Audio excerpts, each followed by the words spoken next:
Hello साथीहरू, नमस्कार। आज म तपाईहरुलाई 3 नम्बर प्रदेशदेखि 2 नम्बर प्रदेशसम्मको यात्राको अवधि र बाटोको दृश्यहरू, ठाउँका दृश्यहरू अवलोकन गराउनेछु। भिडियो कस्तो लाग्छ लाइक, कमेन्ट, शेयर गरेर प्रतिक्रिया दिनुहोला। अब मेरो यात्रा सुरु हुन्छ। अब के अरे तपाईको चुरियामा आइपुग्न लागे। यो चाहिँ सबभन्दा पुरानो नेपालको पुरानो चाहिँ सुरुङ मार्ग हो। अनि यस पछाडि चुरियामा मन्दिर आउँछ।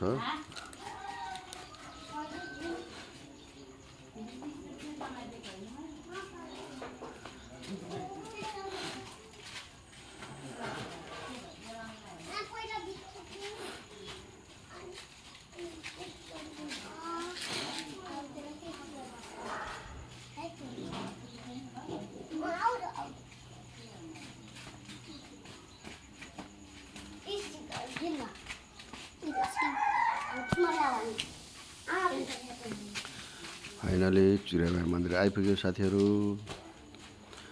चुरियामाई मन्दिर, अनि यो चाहिँ चुरियामाई मन्दिर हो।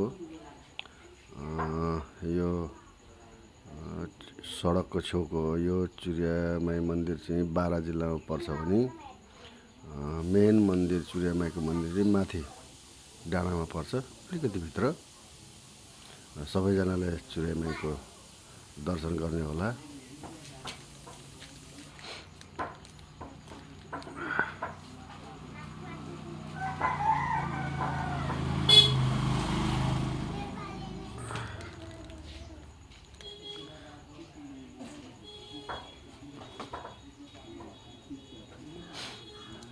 म पनि चुरियामाईको दर्शन गरेर अब ओह्रालो लागेँ। अनि यो चाहिँ 3 नम्बर पुल हो साथीहरू। यहाँ चाहिँ पहिला प्रख्यात गाडीमा यात्रा गर्ने यात्रुहरूले खाना खाने ठाउँ हो, नाम चलेको ठाउँ हो। यसमा पहिला ढिँडो, लोकल कुखुराको मासु, अन्य परिकारहरू मिठो मिठो पाइन्थ्यो। अहिले चाहिँ यो वन भित्र वन कार्यालयले चाहिँ यो सबै भत्काएको रहेछ। अहिले हालसालै वन अतिक्रमण क्षेत्रभित्र पर्ने हुनाले अहिले चाहिँ यो भत्काएको अवस्था हो। 3 नम्बर पुल।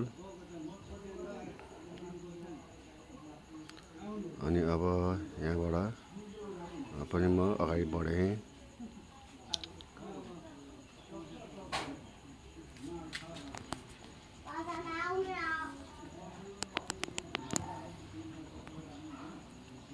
त्यसपछि 3 नम्बर पुलको हल्का अगाडि गएपछि यो मोड आउँछ। यो मोड सिद्धिन्छ।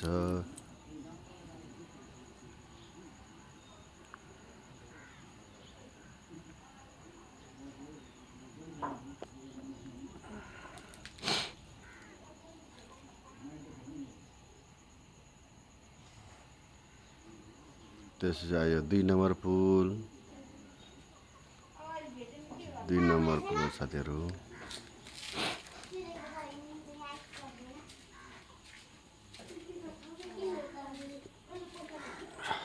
यो चाहिँ पत्लाया हो साथीहरू, पत्लाया।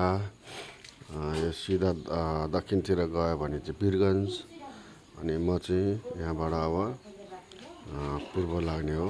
मेरो गन्तव्य चाहिँ पूर्वतिर हो, त्यही भएर पूर्वतिर लागेँ।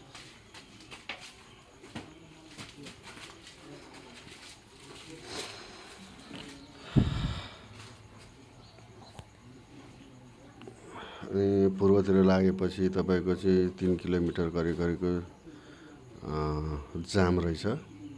यहाँ पत्लायाबाट पूर्व लागेपछि त्यो पुल साँघुरो छ। अनि त्यसपछि गाडीमाथि गाडी ऊभन्दा म छिटो जान्छु, ऊभन्दा म छिटो जाने भनेर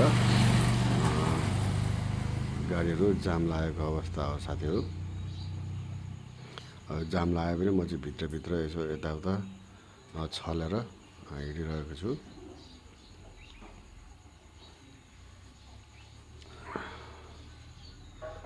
अब त्यो छलेर म अगाडि बढेँ साथीहरू।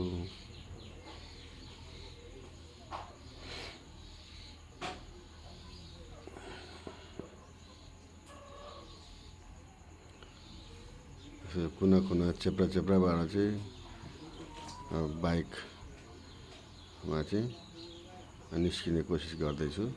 गाडी पनि ओहोर दोहोर भइरहेको छ दुवैतर्फ।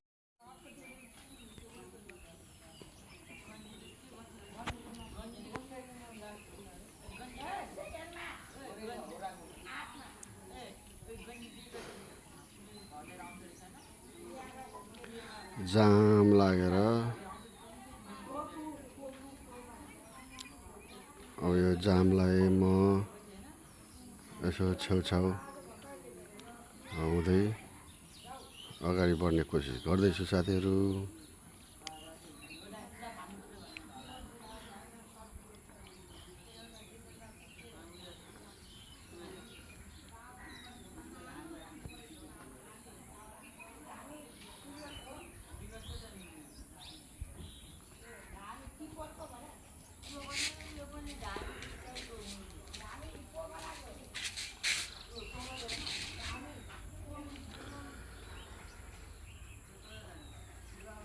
अब म चाहिँ तपाईँको बारा जिल्लाको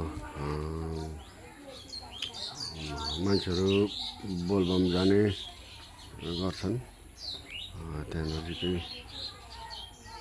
पुग्न थालेको छु। तपाईँ यो ठाउँलाई चाहिँ 11 किलो भन्छ।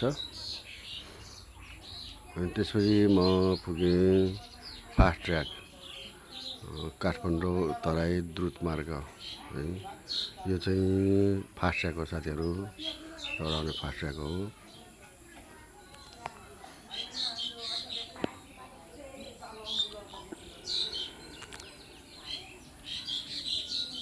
अब यो फास्ट ट्र्याकबाट म चाहिँ अब फेरि आफ्नो गन्तव्यतिर लाग्छु साथीहरू।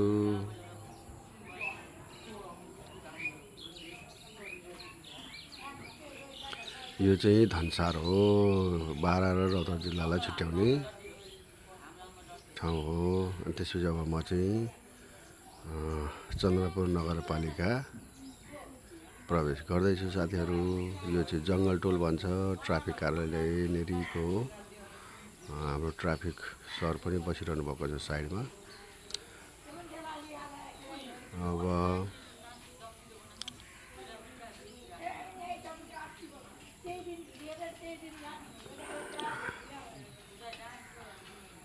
अनि फाइनली म चाहिँ चपुर चोक आइपुगेँ साथीहरू।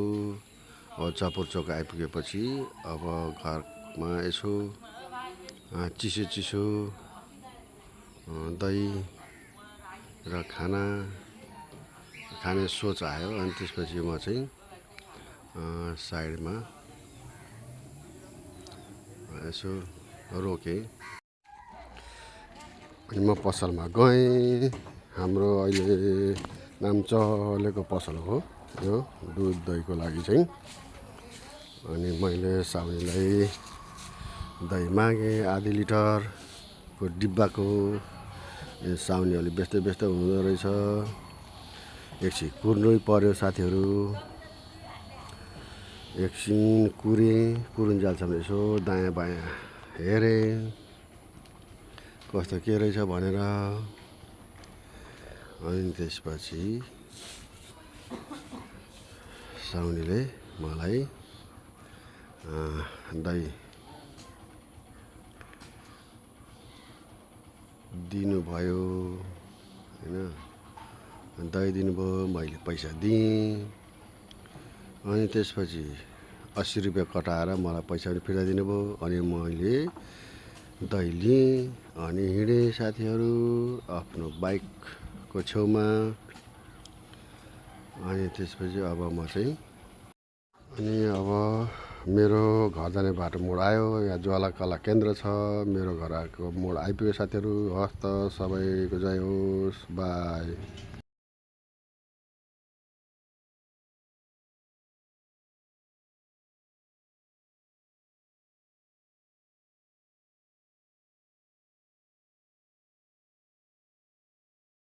अब चाहिँ मेरो घरतिर लाग्यो साथीहरू। यो ज्वालाकला केन्द्र हो, मेरो घर आइपुग्यो। हस् त, धन्यवाद, सबैको जय होस्।